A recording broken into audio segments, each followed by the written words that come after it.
How to fix elements alignment problems in Wix Studio. So you can see right here that we have in here our elements. So for example, let's actually edit out this text first. So you can click onto this text, and as you can see, its alignment is actually very hazy. It's aligned to the left, but you can see right here that the right is not very organized. So let's change that.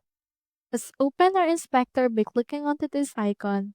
And then once we have done that, we can see in here this alignment options.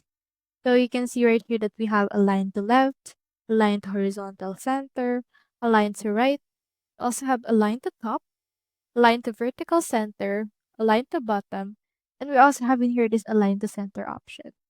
So just choose which alignments you want to utilize. And as you can see, since I have applied it, it actually looks like this anymore. It actually has been aligned to that. So you can head over and then do those things as well. This is the other elements that you have onto your site.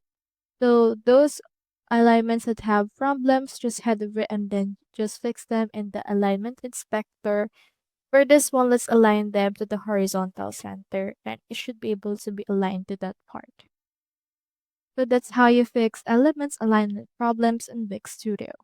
Hope we helped.